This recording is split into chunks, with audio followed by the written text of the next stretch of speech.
cenas, né? Muito preocupação.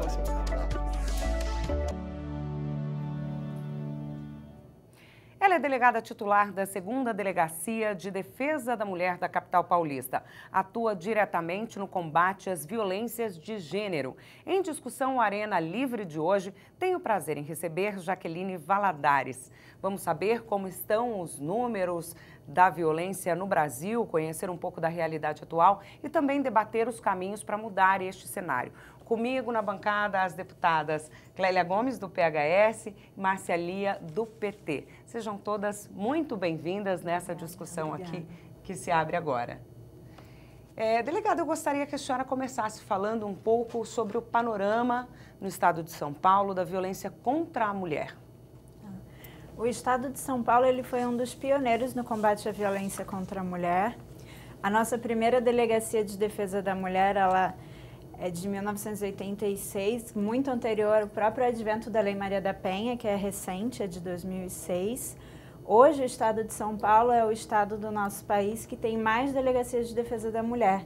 Então, hoje nós contamos com 133 DDMs e só na capital são 9. Sempre existe a ideia de aumentar, de melhorar o atendimento, mas hoje nós já temos, sim, um arcabouço bem generoso de atendimento à mulher. A gente percebe que com a evolução da Lei Maria da Penha e a divulgação, que hoje ela já tem 11 anos, né? A gente percebe uma procura maior das mulheres e um enfrentamento muito maior, uma coragem maior delas em fazer essas denúncias junto às delegacias. A Lei Maria da Penha completou agora em 7 de agosto 11 anos, né? E muita gente conhece, né? Existem pesquisas que mostram que 85% da população sabe, ouviu falar, mas o que a gente vai discutir aqui é exatamente a eficácia, o que ela trouxe, o que ela melhorou. Não é isso mesmo, deputadas? Exato. Jaqueline, eu queria fazer uma pergunta para você. Eu venho andando muito no interior de São Paulo e nós temos um grande problema de delegacia no interior de São Paulo. Então, a mulher do interior, ela ainda não fala muito sobre a agressão. Ela é muito ainda reservada. Esses números que nós temos no interior, você acredita... Eu não acredito na realidade deles, eu acredito que seja muito maior, né? O que a delegacia, o que hoje as delegacias realmente, elas pensam para o interior? O que a gente está podendo realmente estar trazendo para esse interior que chega assim e diz, deputada, eu preciso que tenha uma delegacia na minha cidade. A falta de contingente, né, de policiais para tudo isso é muito grande. O que você acha que essas mulheres possam estar fazendo para estar melhorando tudo isso? Com relação a essa questão das delegacias do interior, apesar de a gente ter um número razoável de delegacias aqui em São Paulo, de fato existe essa demanda para que aumente o número de delegacias. Mas eu acho que, acima de tudo, o ideal é a gente conscientizar todos os policiais civis num atendimento respeitoso e acolhedor às mulheres, independente de ser uma delegacia de defesa da mulher ou um distrito comum. Porque toda cidade de interior, ela pode até não ter uma DDM, mas ela vai ter uma delegacia de bairro. E aí a própria Academia de Polícia, com esse raciocínio, ela vem implementando um trabalho já de conscientização dos policiais civis, que começou aqui na capital. Todas as delegacias e os distritos comuns, os policiais estão passando por esse trabalho até, digamos, de uma humanização no atendimento. E a ideia é que chegue ao interior, para que, caso seja uma cidade em que não haja uma DDM ou que a DDM que responda não seja tão próxima, a vítima possa se sentir à vontade em procurar um atendimento até numa delegacia comum, que tem atribuição concorrente para atender esse tipo de demanda. Existe até uma discussão, nós tivemos, não é tão recente, mas aquele estupro coletivo no Rio de Janeiro, e uma das questões, né, levantadas ali foi que a menina foi atendida por policiais homens que duvidaram, e geralmente uma discussão muito grande que as mulheres têm uma dificuldade de contar para um homem o que aconteceu, que o marido ou que alguém, né, qual foi a agressão que ela foi vítima. Como é que fica isso, Jaqueline? No interior, como não tem, elas têm que realmente procurar uma delegacia comum e aí, inevitavelmente, elas podem falar com homens ou mulheres, né? Como é que é trabalhada essa questão? Essa questão do atendimento por homens e mulheres, ela, mesmo nas DDMs, existe isso hoje. Então, não são só mulheres que atuam nas DDMs, a gente também trabalha com policiais do sexo masculino. Existe regulamentação no sentido de que, preferencialmente, o atendimento vai ser feito por mulheres, mas nem sempre, nem em todos os lugares, a gente tem policial feminina para fazer esse atendimento. Eu entendo que, acima de tudo, acima de ser um homem ou uma mulher que está atendendo, o importante é ser uma pessoa que compreenda aquela situação e atenda de forma acolhedora essa vítima. Porque, às vezes, existem relatos também de vítimas atendidas por mulheres que não se sentiram à vontade no atendimento. E, ao contrário, existem homens que atendem super bem, como eu tenho policiais homens na minha delegacia, e o meu recorde de elogios é sempre de um policial homem que eu tenho lá. Ele é muito mais elogiado até do que as mulheres. Então, é uma questão de humanização do policial, da pessoa. Sensibilidade. Sensibilidade, exatamente. Sensibilidade. Então, independente de qualquer coisa, o importante é a gente ter um treinamento focado nesse tipo de atendimento, que é um atendimento diferenciado. São crimes diferenciados de se trabalhar com crimes relacionados à violência doméstica. Não é o mesmo atendimento que a gente vai dar num crime patrimonial, por exemplo. A gente tem que ter realmente uma metodologia de acolhimento muito mais eficaz do que num outro tipo de crime. Primeiro, agradecer a presença da doutora Jaqueline aqui conosco na Assembleia Legislativa e fazer uma indagação do ponto de vista do enfrentamento a essa violência, né? Para que a gente possa, de fato, conter essa violência que a gente tem hoje, os números cada vez mais aumentando, especialmente no interior. Hoje o interior ele tem mais casos de agressão, né, de violência contra as mulheres, em todos os tipos de violência, do que na capital, por incrível que pareça. E para a gente romper esse ciclo de violência, a gente tem que ter o apoio institucional para que a mulher se sinta fortalecida para fazer a denúncia, para que a mulher tenha os órgãos de acolhimento, para que a mulher possa se sentir autônoma para poder sair daquela situação do ciclo de violência que ela vive. E ela tem que ter um apoio social, um apoio da família, enfim. Nós sabemos, né, que aqui no estado de São Paulo, e mais precisamente aqui em São Paulo, a gente poderia ter, por exemplo, já em funcionamento a nossa Casa da Mulher Brasileira, que está pronta, né? Ela só está dependendo de que sejam colocados funcionários, que sejam colocadas pessoas para a gente poder dar o atendimento e romper com esse ciclo, porque lá vamos dizer assim, é um coletivo de profissionais multidisciplinares que vão estar dando o atendimento. Então, a gente sabe que o governo do estado, ele não tem proporcionado aquilo que ele assinou, queria disponibilizar para que a gente pudesse fazer com que a Casa da Mulher Brasileira funcionasse. E também na capital, né, por parte do Dória, hoje a gente tem o desmonte dos CDCMs, né, que nós já tivemos 3 fechados. Então é uma situação que vai contra o aumento da violência, né? No interior a gente tem a dificuldade porque nós não temos profissionais mulheres, não temos delegacia de 645 municípios, nós temos delegacia em 109 municípios, né? São 108 no interior, 19 na metrópole e 8, né, aqui na capital. 9 delegacias na capital. Então, eu acho que a gente peca na quantidade, mas a gente peca também porque a gente poderia estar oferecendo mais. E na proporção que a gente vê, por exemplo, os abusos acontecendo dentro dos ônibus, aumentou 350% os casos de abuso dentro de ônibus e metrô contra as nossas mulheres, né? Via de regra, problemas sexuais. Então, a senhora não acha que o poder público poderia ter um comportamento um pouco mais cuidadoso com essa questão da violência contra as mulheres? Qual que é a sua opinião? Esse ponto abordado por Vossa Excelência foi perfeito. A questão da violência doméstica não é uma questão que ela tem que ser só trabalhada no âmbito da polícia. Ela é uma questão multifacetária. Então, para que a gente dê um atendimento devido à vítima, ela precisa estar cercada de todos esses cuidados. Ela precisa fazer o boletim de ocorrência dela, ter o crime dela investigado, mas ela precisa de um apoio social para ela poder se reinserir eventualmente no mercado de trabalho. Ela precisa de um apoio psicológico para ela conseguir ter consciência que ela está inserida nesse ciclo de violência e da necessidade de rompimento desse ciclo.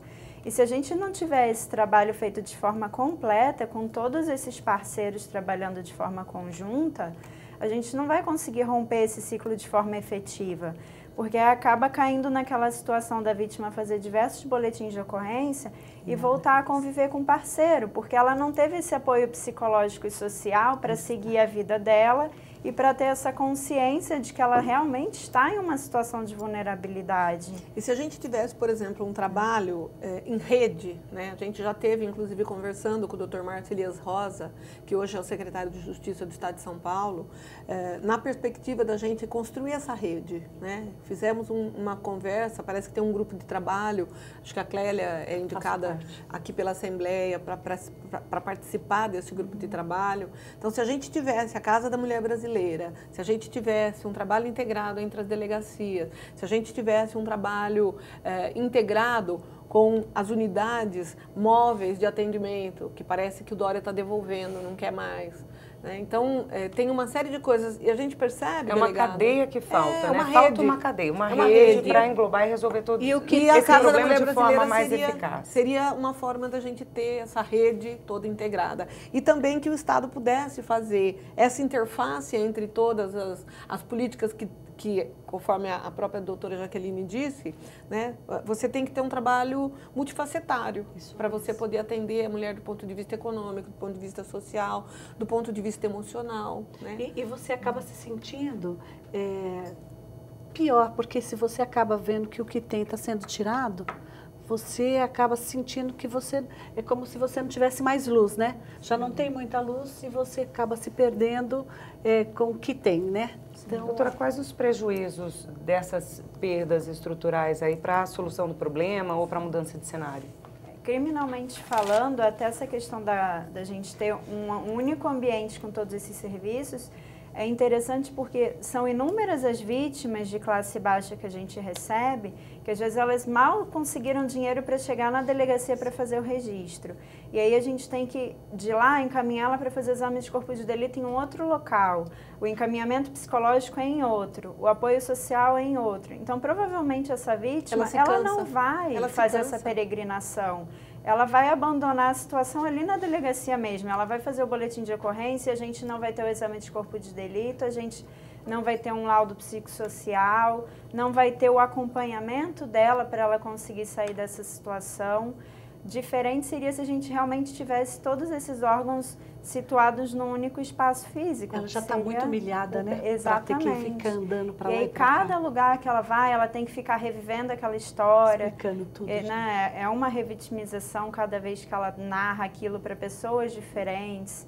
Então, se você tem todos esses serviços centralizados num único ambiente, ela se sente muito mais acolhida, que é um termo que a gente ouve bastante, que elas também estão se conscientizando dos direitos delas, então elas buscam esse acolhimento que a gente propaga na lei. E aí é uma frustração quando elas chegam e não encontram esse acolhimento que elas tanto esperam. Doutora, são várias as causas para o não registro ou para a desistência, né? São. A gente percebe causas desde uma dependência econômica até a própria dependência emocional. Hoje em dia, com a mulher ganhando no mercado de trabalho como a gente está hoje, existem mulheres que não têm dependência econômica do marido. Às vezes são elas as provedoras da casa, mas elas têm uma dependência emocional que acaba bloqueando, impedindo que ela faça o registro, ou quando faz, ela acaba voltando para tentar retirar a queixa, ou para dizer que não foi bem aquilo que aconteceu. Medo também, né, delegada? Medo, acontece bastante da vítima ficar com medo da reação do parceiro, ou até, eventualmente, quando eles têm filhos juntos, de que aquilo prejudique a criação das crianças. Então, são diversos os fatores. Por isso, a necessidade desse atendimento multidisciplinar, porque ela precisa ter consciência de que ela não é ela quem tem que ter vergonha. É muito comum elas terem vergonha de contar pra gente o que aconteceu. Até em questão de crimes sexuais, como a senhora estava mencionando agora há pouco, né? A vítima não querer contar porque tem vergonha. Ela precisa ter essa consciência de que não é ela a autora, não é ela o criminoso ali que tem que ter vergonha. Doutora, pegando um pouco esse gancho, né, da coragem, né, da denúncia e também o gancho do que a deputada falou sobre o aumento em 350% nos casos, nos transportes, né, públicos. A gente teve recentemente um caso de grande repercussão em São Paulo, né, e teve ali a denúncia, todo mundo se mobilizou. Só que esse agressor, ele foi preso, foi solto, foi preso. Essa situação criou uma polêmica, principalmente nas redes sociais, na mídia, enfim. Por que tudo isso aconteceu? Como fazer com que essa penalidade, né, essa punição, seja mais eficaz ou efetiva? Essa questão que ocorreu aqui em São Paulo, do rapaz do investigado ter ejaculado da menina dentro do ônibus, ela foi controvertida porque a nossa legislação não é muito clara nesse sentido. Porque o que configura o crime de estupro hoje, né, que está lá no artigo 213, é o constrangimento mediante emprego de violência ou grave ameaça, a prática de conjunção carnal ou outro ato libidinoso. O debate que teve nesse caso, propriamente dito, da ejaculação, né, não atuei no caso, mas pelo que a gente viu na mídia, foi que a situação, que a princípio que o juiz teria soltado, é que ele não entendeu, não que não houve constrangimento no sentido popular da palavra, da pessoa, da moça ter ficado sem graça, constrangida. Óbvio que ela ficou, mas o constrangimento no sentido técnico de ausência de violência ou grave ameaça. Então, pelo que foi passado na mídia, o juiz teria soltado ele por não entender que houve o estupro nesses moldes, que o que ele praticou não houve violência nem grave ameaça. Logo, não seria estupro, então seria uma contravenção de importunação ofensiva ao pudor. A maioria desses casos de transporte público hoje, em que o autor não usa violência física, não segura a vítima ou não usa ameaça contra ela, acaba sendo enquadrada nessa contravenção de importunação ofensiva ao pudor, que é uma contravenção, é um crime de menor potencial ofensivo, vai ser julgado por juizado especial, criminal, a pena é super branda. Então, o que se questiona hoje seria a necessidade de alteração dessa legislação para a gente ter um crime intermediário entre o estupro e essa importunação, que é uma contravenção, é uma pena mínima. Por que ele foi preso dessa segunda vez, né? Porque na sequência foram duas. Porque na segunda ele teria usado de violência, ele efetivamente segurou a vítima na segunda vez. Então interpretou-se que houve uma violência efetiva apta a configurar o constrangimento que a lei exige. Então aí ele teria ficado preso no flagrante e esse flagrante teria sido convertido em preventiva. O que não ficou claro na primeira vez. E aí teve todo aquele debate. Então, realmente, a nossa legislação hoje, ela deixa um claro, porque ou o nosso agressor ele vai responder por algo muito brando, e essas coisas que eles têm feito hoje nos transportes coletivos não podem ser punidas de forma branda desse jeito, né? Ou você vai para o outro extremo, que é um crime hediondo, que é o estupro. Então, a gente precisa realmente algo... Ter o meio termo, né, doutora? Meio termo, exatamente. Eu tenho uma outra consideração para a gente poder dialogar um pouquinho. Quando a gente estava conversando de como enfrentar o ciclo da violência, nós conversamos um pouco e você disse da questão econômica, né, de que muitas vezes, e eu vivi isso quando eu fui advogada, né? Eu advoguei muito no direito de família, depois quando eu fui vereadora também, nos casos concretos que apareciam ali no nosso gabinete, e a gente sentia muito que uma das coisas que fazia com que a mulher ficasse naquele ciclo de violência e não conseguisse romper o ciclo, era a questão econômica, né? Da dependência que essa mulher tinha, porque muitas vezes ela até trabalhava, mas ela tinha 3, 4 filhos, ela não tinha como sair daquele ciclo de violência, e aquilo virava meio que natural para ela. Então, o que a gente, lá em Araraquara, eu sou de Araraquara, nós temos o Centro de Referência da Mulher, nós temos Casa-Abrigo para a Mulher, nós temos várias políticas integradas que cuidam da questão da mulher e da violência contra a mulher. E uma das coisas que a gente identificou foi a necessidade de moradia. Se essa mulher tiver uma forma de sair desse ciclo, por exemplo, se a gente tiver um programa habitacional, onde você tenha cotas, onde você reserve um pouco daquelas casas que estão sendo construídas dos programas habitacionais do Estado, para que essa mulher seja acolhida num desses imóveis, ela consegue muitas vezes sair desse ciclo de violência, conseguir a sua autonomia e se transformar numa cidadã que não dependa mais daquele ciclo de violência. Então, a gente apresentou aqui na Assembleia, está tramitando um projeto de lei onde a gente destina 7% de todos os programas habitacionais do Estado de São Paulo para as mulheres vítimas de violência. Óbvio que tem que ter uma série de requisitos, tem que ter boletim de ocorrência, tem que ter um laudo de uma psicóloga, de uma assistente social, enfim, tem uma série de exigências para que essa pessoa possa ser integrada num programa habitacional. Mas eu identifiquei,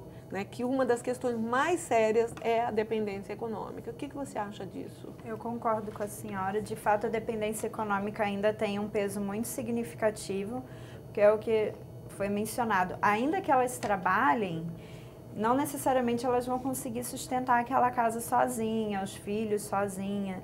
Então, é algo que elas ponderam demais. E a questão habitacional pesa muito porque, muitas vezes, ou ela vive na casa do parceiro, que já era dele, diante do relacionamento, ou, às vezes, na casa de um parente, mora nos fundos da casa da mãe dele, no sobrado. E aí ela sabe que se ela deixar o parceiro, aquilo ali é dele, ela vai acabar tendo que ir para outro lugar, a casa, o terreno é da família dele. E aí ela pondera que ela não tem para onde ir com os filhos, e ela não vai querer abrir mão dos filhos de forma alguma para isso. Inclusive, normalmente os parceiros até ameaçam nesse sentido, né? Se você me largar, eu vou pegar os filhos para mim, você não tem dinheiro, você não tem como sustentar. Eu vou falar para o juiz que você não tem como tratar dos filhos. São argumentações que eles utilizam até para prender a vítima nesse relacionamento abusivo. Então, essa questão financeira, de fato, pesa muito. Ou são vítimas que não trabalham, ou se trabalham têm esse receio de não conseguir sustentar tudo sozinha. Sim. Ou ainda quando conseguem, a gente volta à questão da dependência emocional. Mas a dependência econômica realmente ainda tem um peso muito significativo. Perfeito. Doutora, eu sempre digo que eu tenho um grave problema com essa medida protetiva. Eu sempre acredito que ela teria que sair muito rápido. E a gente ainda continua ouvindo, falando sobre agressões, de que demora demais essa medida protetiva e aí onde acontecem os assassinatos. Como é, na verdade, essa medida protetiva? O que precisa para que ela saia muito rápido? Para que a gente tenha esse menor número de violência que a gente vem encontrando, principalmente porque quando a mulher chega a pedir essa medida protetiva, ela realmente já está sendo ameaçada e a probabilidade dela é de vir ser assassinada por esse agressor. Como é para chegar até essa medida protetiva urgente? A medida protetiva de urgência hoje, ela tem previsão legal na Lei Maria da Penha e na prática como que ela funciona? Essa medida ela é solicitada pela vítima, então quando a vítima entende que é o caso, ela vai solicitar essa medida ao juiz. Via de regra, elas solicitam essa medida através da delegacia, que é o órgão que é mais acessível para elas, mas nada impede que elas pleiteiem via defensoria pública ou até um advogado particular. Mas a maioria das medidas protetivas são via delegacia de polícia. Elas registram um boletim de ocorrência e lá a gente orienta sobre as medidas que ela pode solicitar, que tem um rol exemplificativo na Lei Maria da Penha. Então, as mais comuns são o afastamento do agressor do lar, proibição dele manter contato com ela, proibição dele se aproximar por uma distância mínima que vai ser fixada pelo juiz, normalmente 200, 300 metros dela. E aí a gente orienta das medidas que existem e ela vai dizer quais que ela tem interesse e a gente coloca nesse pedido que vai ser encaminhado ao juiz.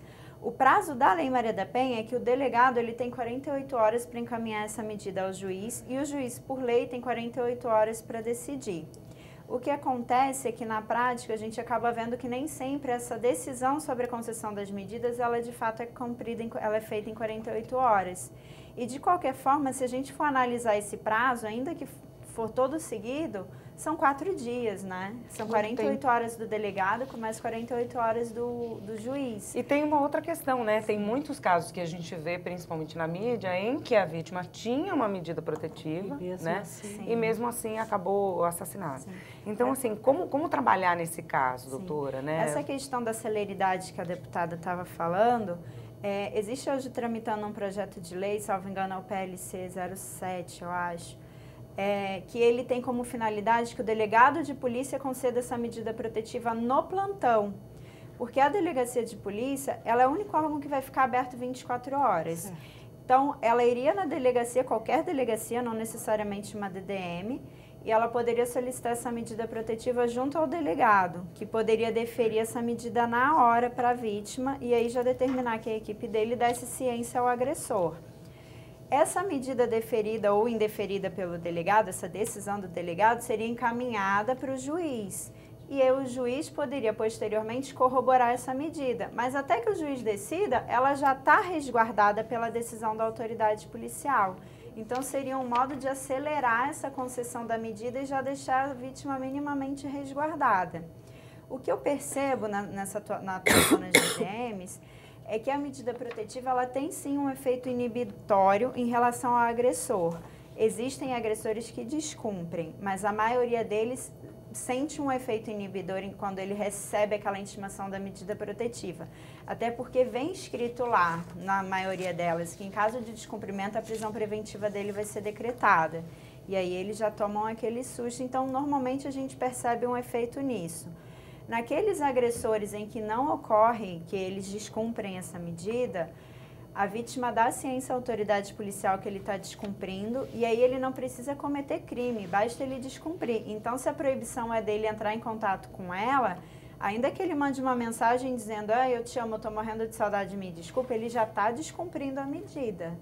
Então, ele comunica, a vítima comunica isso para a gente e a autoridade policial vai representar o juiz pela decretação da prisão preventiva dele. E é bastante comum que essa prisão seja decretada sim em caso de descumprimento. Porque é como se esse agressor estivesse dizendo para as autoridades assim, olha, eu não respeito o que vocês estão falando. O delegado falou que eu não posso, o juiz falou que eu não posso, mas eu não estou nem aí. Então, se ele não está respeitando nem as autoridades públicas constituídas, o perigo para a vida dessa vítima é muito grande. Então, é bem comum que em caso de descumprimento seja sim decretada a prisão preventiva deles e é aquela prisão que ele vai ficar preso sem prazo. Enquanto houver necessidade, ele vai ficar preso. Então, eles têm receio e quando eles descumprem, via de regra, essa prisão realmente é decretada. O que a gente precisa atentar realmente é o que a doutora falou, a necessidade de uma celeridade nessa medida. Em alguns casos, não dá para a vítima esperar quase 4 dias que seja, né, para a decretação dessa medida, que seria o prazo legal.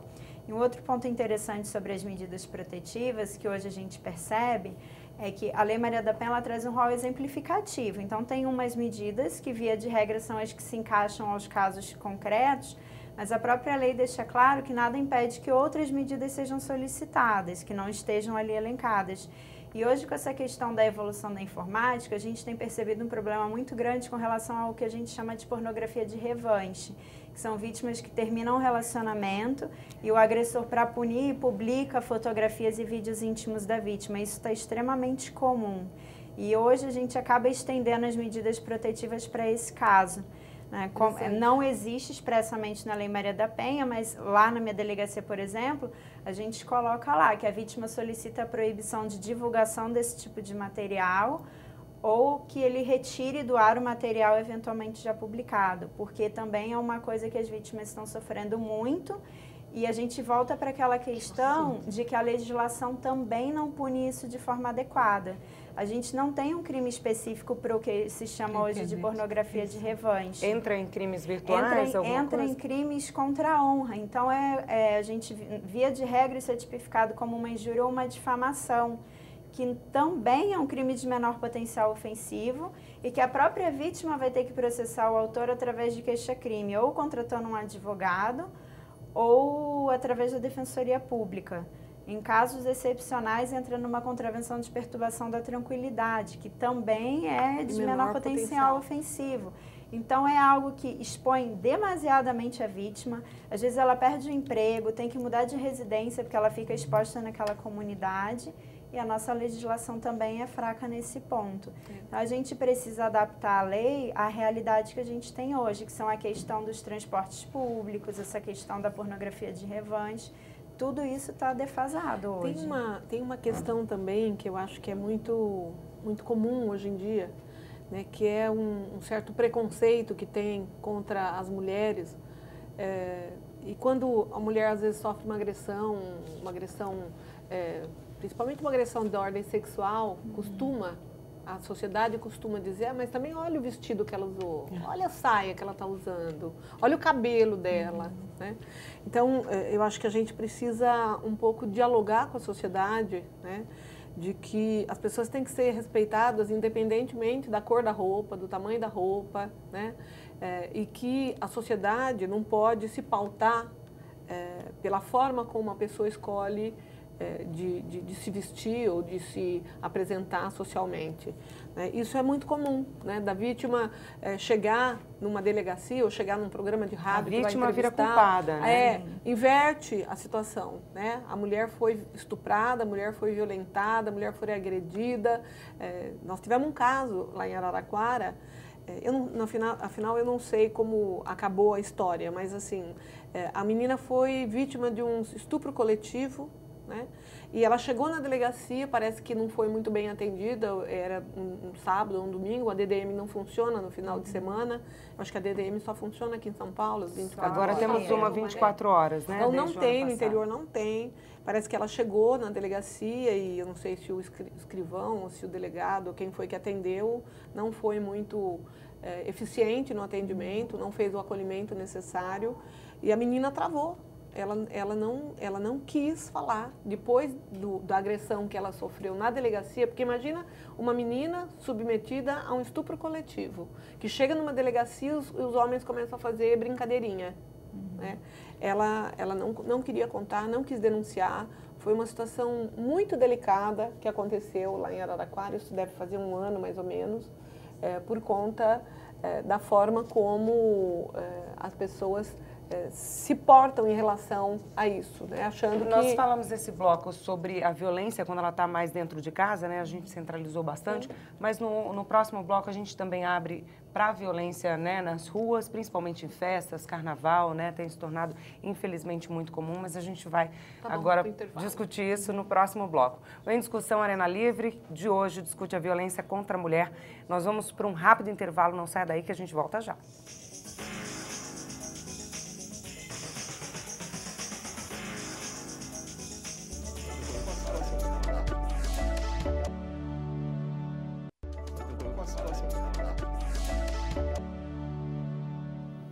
O Em Discussão Arena Livre está de volta e hoje nós falamos sobre a violência contra a mulher.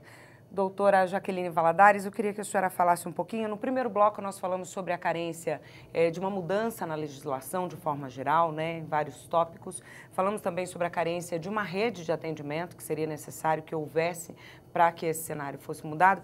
E eu queria que a senhora falasse um pouco para a gente sobre o funcionamento do GEVID, que foi lançado no ano passado, que é o Grupo de Atuação Especial de Enfrentamento à Violência Doméstica.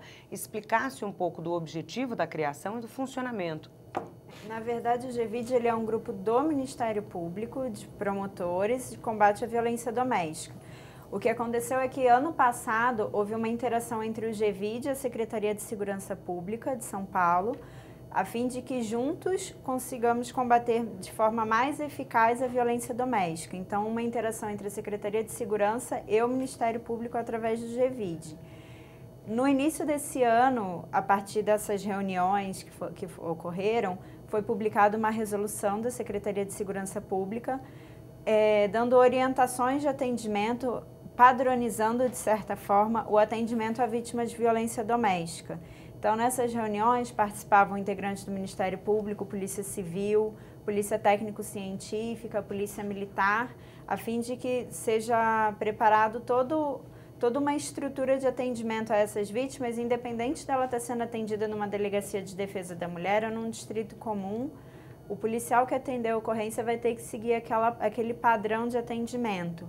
Então, a orientação geral é que, por exemplo, a vítima já seja ouvida prontamente no plantão policial, estão colhidas as declarações dela. Se ela estiver acompanhada de uma testemunha, que a testemunha também já seja prontamente ouvida, porque às vezes com o passar do tempo a gente percebe que a testemunha some, aí você perde aquela prova, a vítima às vezes reata com a agressora e aí ela já muda a versão dela, não quer mais falar, então todas as provas que sejam prontamente escolhidas, tão logo seja feito o registro da ocorrência. Com relação ao IML, solicita-se que sempre que possível eles fotografem as lesões da vítima, que auxilia bastante em sede processual. Então, foram feitas diversas diretrizes de atendimento e desse grupo de enfrentamento que juntou Ministério Público e Secretaria, surgiu esse projeto de conscientização na Polícia Civil, em que todos os policiais civis hoje estão passando por esse novo treinamento na Academia de Polícia. Esse é um grande passo para resolver questões, como a deputada Marcelia estava dizendo no final do bloco anterior. Mas tem uma questão que acho que a doutora Jaqueline vai concordar comigo, que é uma questão estrutural, né? Hoje a gente vive um problema muito sério, né? Meu marido foi médico legista, é por isso que eu conheço muito a realidade das delegacias e da Polícia Civil de uma forma ampla, né?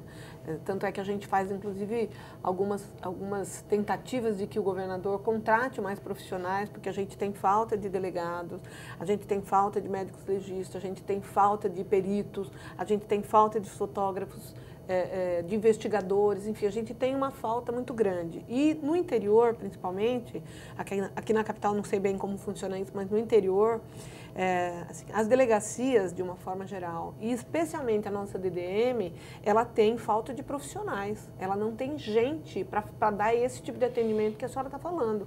Então, é muito legal, muito bacana que se tenha feito um estudo. Eu parabenizo mesmo a iniciativa do Ministério Público, das polícias que estão trabalhando de forma integrada, até da Academia de Polícia que está aí se organizando na perspectiva de formar as pessoas para isso. Muito bom. Só que quando chega lá na operacionalização, a gente tem dificuldades, né? As delegacias não têm funcionários, as delegacias têm processos. Eu tive há pouco tempo na delegacia, porque a delegacia está pedindo para a prefeitura é que paga o aluguel dos imóveis de todas as delegacias. Os funcionários que tem na delegacia são funcionários da prefeitura. Então, é uma situação, doutora Jaqueline, muito difícil, porque por mais boa vontade que vocês têm, e eu sei que tem, né? Todos os profissionais da DDM lá de Araraquara, por exemplo, são extremamente qualificadas, né? Todas são muito boas, mas esbarra na questão estrutural. Eu entrei, eu visitei, eu fui lá para tomar um café, eu vi a quantidade de inquéritos que vão e vêm, e vão e vão, e vêm e volta, porque é muito trabalho e pouca gente para trabalhar, né? Então, eu acho que a gente precisava convencer o governador da necessidade dele contratar, dele chamar esses concursados que estão aí na porta. Alguns concursos, inclusive, caducaram, né? E o governador não contratou. Então, nós precisamos de mais delegados, de mais peritos. A gente tem hoje uma deficiência que 80% dos crimes contra a vida não se encontra o autor. Né? Não são solucionados. Não são solucionados. Eu mesmo fui submetida a um assalto na minha casa alguns anos atrás. Né? Meus pais estavam sozinhos, eles moravam comigo, ficaram sob a mira de um revólver por horas. O sujeito virou minha casa de ponta cabeça. Eu fui na delegacia, a vítima, fui na delegacia, prestei depoimento e nunca mais eu tive qualquer informação desse inquérito. Nunca mais, porque não encontrou a vítima, não tem aparato para conseguir fazer com que os inquéritos caminhem. É muita dificuldade, né? E a gente se solidariza, inclusive, com os profissionais, porque a nossa segurança pública precisa de mais gente, de mais apoio. E uma coisa que a gente vê, doutora Clélia, é que o orçamento não é executado. Então, se coloca lá para a segurança pública um X, né? E se gasta, muitas vezes, menos da metade com segurança pública. Sobra recurso do orçamento, ele não é executado e esses profissionais não são contratados. Então, a gente precisa de soluções mais efetivas para que o que vocês estão fazendo, que é muito legal, né? Todo esse arcabouço de trabalho bonito que está sendo feito. Sim. Quando chega na hora de operacionalizar, a minha preocupação é essa. Não tem estrutura suficiente para fazer com que as coisas, de fato, funcionem a contento. Essa colocação da deputada foi perfeita. De fato, boa vontade, bons funcionários, verdade. Isso a gente tem. Mas, infelizmente, a quantidade de funcionários que a Polícia Civil conta hoje é muito menor do que ela precisava, infinitamente menor. Tanto é que é um pleito que hoje o Sindicato dos Delegados de Polícia tem lutado bastante na contratação dos funcionários e na valorização das carreiras também, porque funcionários sobrecarregados e funcionários mal pagos não vão prestar um serviço eficiente à população.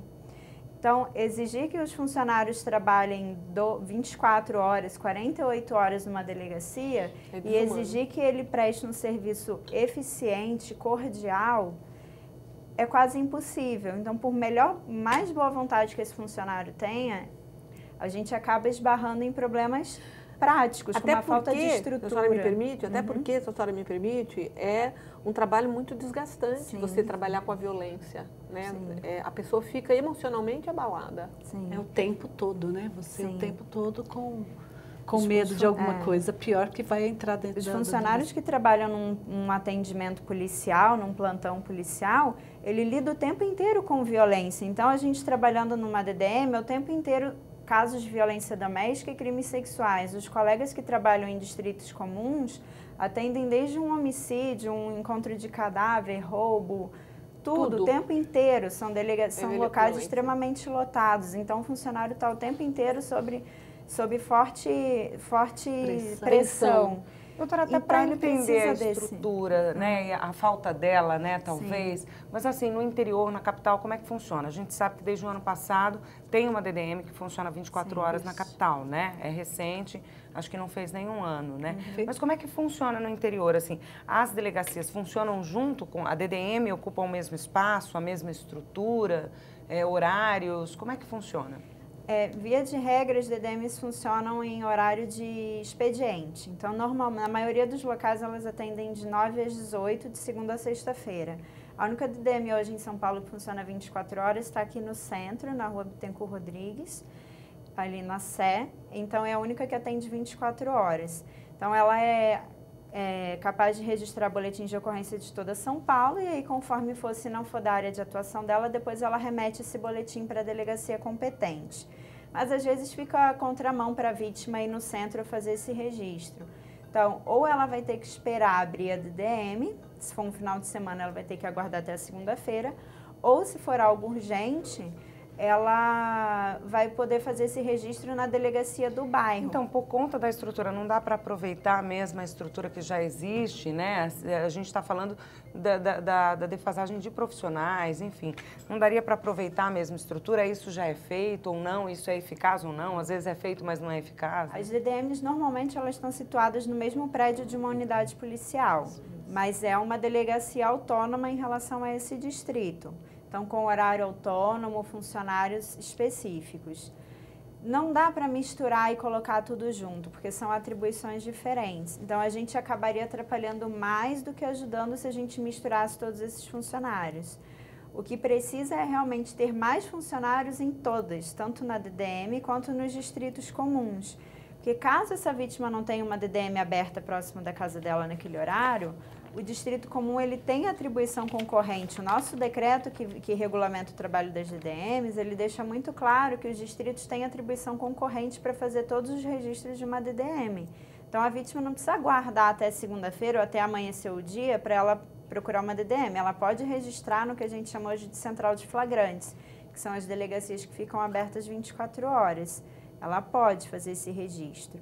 Só que se ela se sentir mais à vontade numa DDM, hoje ela vai precisar ou se dirigir à primeira, que é 24 horas, ou aguardar o horário de atendimento de uma delegacia comum. E no interior é o mesmo raciocínio. Normalmente elas são vinculadas, são próximas ou no mesmo prédio de uma delegacia e também funcionam de segunda a sexta-feira. Nós falamos bastante e nós sabemos que a violência doméstica, na maioria dos casos, está dentro de casa, né? Mas eu queria que a gente falasse um pouquinho sobre o que está fora, né? Falamos um pouco sobre o transporte público, queria que a senhora falasse um pouco sobre os aplicativos, né? Táxis, tem tanta gente hoje que usa esse transporte, né? De forma constante, e os perigos. E festas, bailes de carnaval, a gente sabe que tem crescido, né, doutora? Na rua também, né? Como que isso é trabalhado, se as pessoas denunciam, às vezes ela não conhece o agressor ou ela não viu. Como é que é feito, como é que é trabalhado esses casos? As questões relacionadas a festas, baladas, o que a gente tem percebido bastante é o aumento do que a gente chama de crime de estupro de vulnerável, que são aqueles crimes em que a vítima se torna vulnerável pela situação em que ela se encontra. Então, o que acontece hoje nas delegacias que a gente tem percebido é que as mulheres às vezes saem, vão para uma festa com as amigas, enfim, acabam bebendo. E o abusador, ao invés de perceber que a vítima não está em condições de poder manter relações sexuais com ele daquela forma, ele se aproveita dessa situação de vulnerabilidade da vítima, em que ela não tem condições de consentir ou não com aquele ato sexual, e acaba praticando, mantendo relações com ela. Essa conduta ela é tipificada como crime de estupro de vulnerável. Essa vítima ela não tem condições de resistir ou de externar a vontade e o consentimento dela.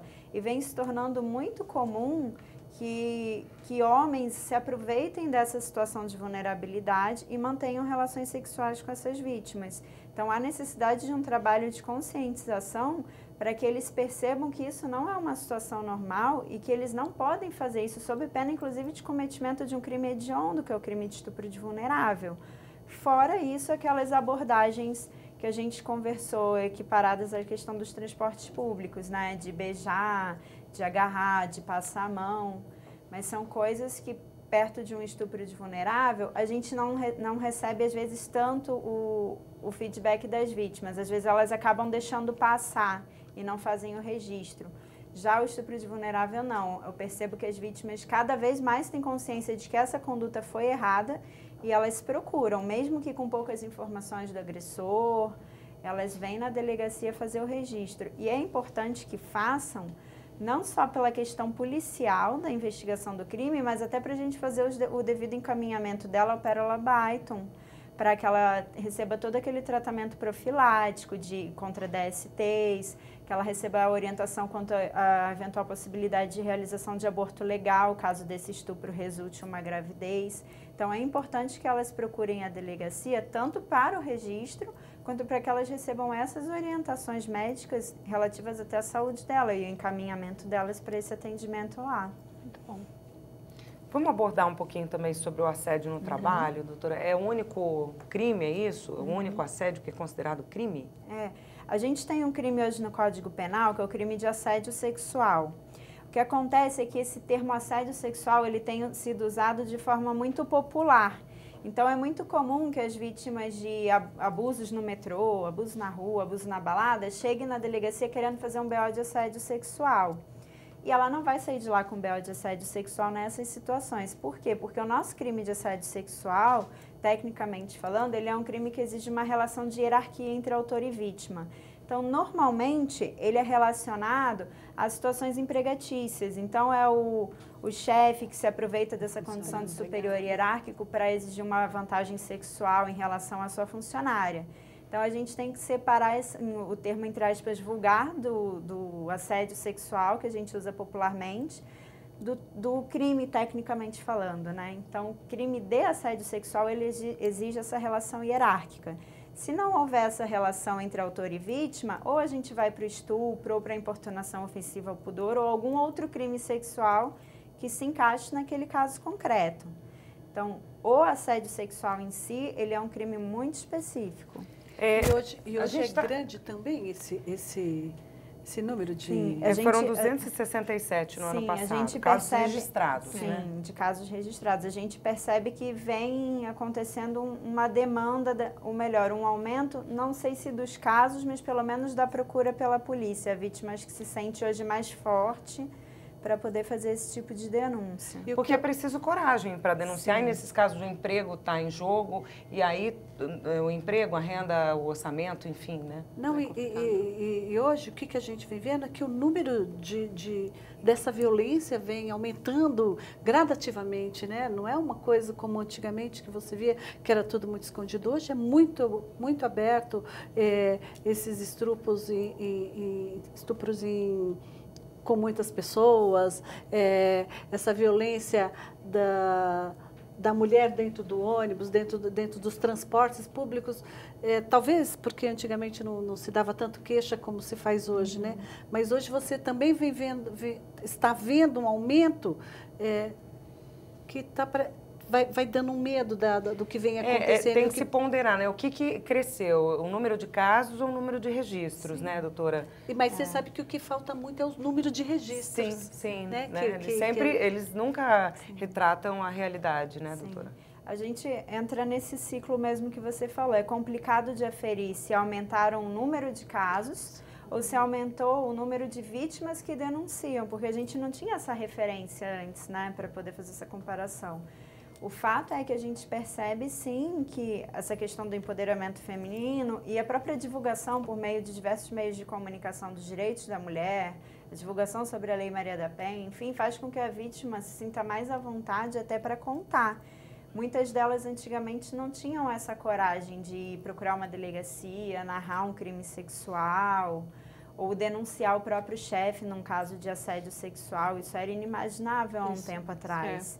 E hoje não, hoje elas não só têm consciência de que isso é errado, como elas sabem que elas podem procurar apoio policial, elas sabem que o registro vai ser feito e que vai ter implicações sim para aquele agressor, que o fato dele ser marido, chefe, o que seja, não vai eximi-lo de qualquer responsabilização criminal. Eu acho que uma coisa que a gente precisa pensar com muito cuidado, né, é de que, não obstante a gente esteja vendo que a violência contra a mulher ela está aumentando, a gente está percebendo que, do ponto de vista dos governos, né, tanto o governo federal, quanto o governo estadual, quanto o governo municipal aqui na cidade de São Paulo, os atendimentos e as portas abertas, elas estão a cada dia mais diminuindo, né? Então, acho que a gente precisa fazer esse debate entre nós mulheres, porque se a gente tem uma boa vontade, por exemplo, de vocês que estão se organizando, que estão juntando, que estão fazendo portarias, que estão fazendo resoluções, mas, por outro lado, a gente vê a Prefeitura de São Paulo, o prefeito João Dória fechando os CDCMs, a gente vê o prefeito João Dória devolvendo a unidade móvel de atendimento às nossas mulheres, a gente vê que a Casa da Mulher Brasileira está prontinha, só falta colocar profissionais para que ela possa, de fato, atender as nossas mulheres. Há uma boa vontade, né, das pessoas que estão aí no governo, do ponto de vista dos funcionários, dos servidores, de fazer esse atendimento, de melhorar essa qualidade desse atendimento, mas na proporção que sobem os crimes, que sobe a violência, a gente percebe que há um movimento de fechamento, vamos dizer assim, de retirada de direitos, porque todos esses espaços foram conquistas das mulheres, conquistas dos direitos das mulheres. Então, a gente precisa pedir para o prefeito, pedir para o governador, para que, de fato, eles tomem muito cuidado com nós mulheres, porque nós somos, em muitas situações, né, nós somos vítimas do preconceito, nós somos vítimas de uma sociedade que, muitas vezes, nos faz de vítima, nos transforma, nos tira da posição de vítima e nos coloca na posição de ré, né? Então, a gente não pode admitir que isso aconteça. Então, pedir para os órgãos públicos para que eles atentem para essa questão, né? Não dá para fechar a CDCM, não dá para fechar a unidade CREAS, não dá para fechar a CRAS, não dá para não dar atendimento especializado nas delegacias. Esse tipo de comportamento faz com que a gente perceba que a mentalidade ainda não mudou tanto quanto vem sendo propagado, né? A gente percebe que a questão da violência contra a mulher ainda é colocada em segundo plano. Com certeza, que doutora. O foco ainda são crimes patrimoniais, outros tipos de crime. E a violência contra a mulher ainda é uma questão que fica na demagogia, que a gente diz que apoia, mas o dinheiro valendo mais do que o ser humano. Por isso que a gente vai continuar promovendo discussões. Mas, infelizmente, o programa está chegando ao fim. Eu gostaria de agradecer a presença da deputada Clélia Gomes, do PHS, da deputada Márcia Lia, do PT, e também da delegada Jaqueline Valadares. Muito obrigada pela presença de vocês e por essa discussão riquíssima. Com certeza faremos mais. Muito bom. Obrigada pela sua audiência, que está em casa, e até o nosso próximo encontro.